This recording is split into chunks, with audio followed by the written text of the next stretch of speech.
Ya, boleh langsung dibahas aja nih Pak, potensi berakhirnya perang Rusia-Ukraina dan bagaimana sih dampaknya ke IHSG? Silakan Pak Fat. Oke, makasih. Saya coba akan share terlebih dahulu tampilan dari Reuters yang terakhir. Di sini dibilang bahwa dari judulnya ya, maka tadi kita bilang judulnya adalah potensi berakhir karena di sini Trump itu sudah berbicara dengan Presiden Rusia itu Putin, dan di sini dibilang bahwa berdasarkan judulnya Trump itu berjanji bahwa Kiev akan ikut lah ibaratnya ya, nggak mungkin nggak diajak lah untuk ngobrol mengenai masalah perdamaian ini gitu. Jadi kalau misalnya dibilang apakah ada potensi perangnya bisa berakhir, kalau dilihat dari keadaan ini harusnya probabilitasnya ada. Cuma memang kalau di sini disebutkan bahwa dari pihak Ukraina sendiri, dari Presiden Zelensky-nya bilang bahwa pokoknya tidak akan ada kesepakatan kalau mereka tidak dilibatkan gitu. Jadi sebenarnya kalau di sini dibilang tahap awal sih sudah ada sinyalnya, tapi kita akan melihat nih progresnya akan seperti apa.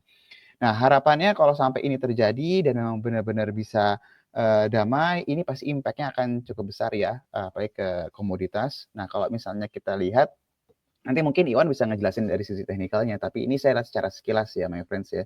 Jadi kalau misalnya kita lihat dari sisi pergerakan harga minyak salah satunya, kalau misalnya my friends perhatiin, minyak salah satu komoditas yang kalau misalnya kita lihat dalam waktu sebulan terakhir ini konsisten mengalami penurunan ya. Sebentar nih saya rubah. Ini kalau misalnya dilihat ya, sebulan terakhir ini terus mengalami penurunan dan ekspektasinya kalau sampai terjadi memang perdamaian itu bisa, seharusnya harganya bisa di bawah ini ya, my friends ya. Bagus buat kita juga nih yang suka mengkonsumsi BBM, jadi akan lebih murah di biaya transportasi. Harusnya seperti itu. Nah, terus kalau misalnya dilihat efeknya kemana, bisa kemana-mana ya efek dari keadaan ini ya. Bisa jadi nanti ekspektasi inflasi juga akan bisa merendah dan ekspektasi pemangkasan suku bunga jadi terbuka lagi nih kalau memang semuanya berjalan sesuai dengan yang dibicarakan saat ini gitu. Nah, beberapa hal yang memang kita juga mau lihat, my friends, kita juga sering bahas ya mengenai pergerakan indeks dari obligasi 10 tahunnya Amerika ya, yield-nya ya. Jadi kalau misalnya my friends perhatiin, kita kan pengen lihat kalau seandainya ekspektasi inflasi nantinya bisa mereda, harusnya akan tercermin di pasar obligasi juga. Dan kalau kita lihat dari sisi pergerakan yield obligasi 10 tahun ini juga terus turun ya, ekspektasi terus turun. Nah, kemarin itu kan sempat tuh Yuli bilang bahwa inflasi di Amerika Serikat itu di atas ekspektasi kan. Makanya kalau misalnya my friends perhatiin ini kemarin sempat kayak ada spike, tapi udah balik lagi nih dia nih ke sehari sebelum pengumuman inflasi di Amerika Serikat. Dan yang kalau misalnya kita lihat juga dari sisi indeks dolar ya, ini kalau misalnya my friends perhatiin, sempat terjadi naik beberapa minggu yang lalu, awal Februari ini, tapi kalau dilihat secara pergerakan ada harapan bisa nanti turun lebih dalam, nanti mungkin Iwan bisa kasih lihat. Nah, jadi kalau misalnya ngelihat keadaan seperti ini, seharusnya kita bolehlah berekspektasi bahwa secara global ini mulai agak mereda, dan kita kan udah bahas IHSG terutama saham-saham perbankan ya dari 16 Januari kalau saya tidak salah. Ini mungkin salah satu call kita yang memang belum bergerak dan bahkan mungkin masih terus mengalami pelemahan ya my friends ya. Tapi kalau kita lihat dalam beberapa hari terakhir ini sudah mulai agak mereda, selling pressure-nya mulai agak ketahan, dan kalau misalnya ini memang sesuai dengan yang tadi kita bahas, seharusnya saham-saham perbankan ya, blue chip termasuk perbankan, bisa mendapatkan inflow nih yang kita udah tunggu lama banget nih kok belum terjadi gitu ya. Nah, terus kalau misalnya my friends perhatiin juga, minggu lalu kita sempat bahas bahwa beberapa saham perbankan di Indonesia itu secara valuasi udah tergolong cukup sangat murah lah ya dibandingkan dengan harga wajar yang seharusnya ya my friends ya.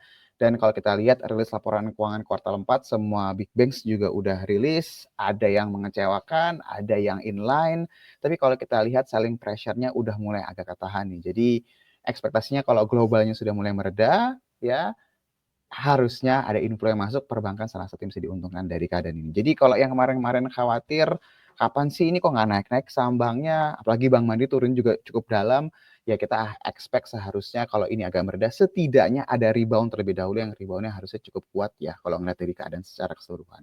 Itu mungkin dari saya, Yul. Mungkin Iwan bisa kasih gambaran juga, Wan, secara teknikalnya gimana, nanti kita bisa lanjut ke pertanyaan. Terima kasih. Boleh, terima kasih Pak Fat. Boleh mungkin Pak Satriawan tunjukkan ya secara cat. Berarti kalau diambil kesimpulan Pak Fat, apakah bisa dibilang yang terdampak nanti kalau misalnya perang ini berakhir, banking karena ada inflow dan juga, minyak gitu ya Pak ya? Iya, Yang jadi kalau berkaitan misalnya dengan minyak. iya, kalau misalnya dilihat yang berkaitan dengan minyak, bisa jadi justru malah tendensinya malah negatif ya kalau ngomongin secara harga internasional ya. Tapi kalau ngomongin inflow harusnya perbankan itu ada kesempatan lah. Tadi kan kalau Iwan juga sempat bilang ya, IHSG udah harusnya mantul nih. Ya bisa jadi ini justifikasinya ya. Tapi nggak tahu. Kita tanya sama Iwan aja kira-kira gimana. Oke. Nih apa dulu nih? Boleh minyak, dolar sama saham Komoditi perbankan. boleh Pak, ya yang terdampak dari perang Ukraina ini ya. Ya, ya pertama minyak, minyaknya mix to down, jadi peaknya itu di 15 Januari kemarin, setelah itu koreksi ya, sekarang udah di 71 lagi, resisten pendeknya itu ada di 73, 74, itu EMA 200-nya juga, break level itu baru jadi double bottom, arahnya di 77, 78, sementara supportnya di 70,4, di bawah level itu berarti confirm lower low, next supportnya itu ada di 66,9 ya. Jadi overall sih masih bearish ya, kemarin bikin triangle dan kelihatannya itu bikin sekarang kemarin di 80-an itu jadi wave 2, kemungkinan ada yang besarnya itu ada potensi bikin wave 3 turun. Lalu di XY belum kemana-mana, kemarin memang melemah, tapi masih ketahan di support kuat di 106,9. Jadi harus break di 106,9, itu arahnya di 103,8. Sementara bertahan di level ini, dia balik lagi, atasnya resistennya di 108, lalu di atasnya lagi di 110, di atas 110 baru lanjut rally lagi nanti di XY-nya. Apalagi? Nah, kalau batu bara, apakah ada impact juga nih Pak Fat dan juga Pak Iwan? Mungkin secara chart dulu, nanti baru Pak Fat mungkin boleh menambahkan ya dari segi fundamental. Ya, kalau misalnya batu bara justru udah turun duluan, itu kemarin supportnya di 115 ya, itu jelek.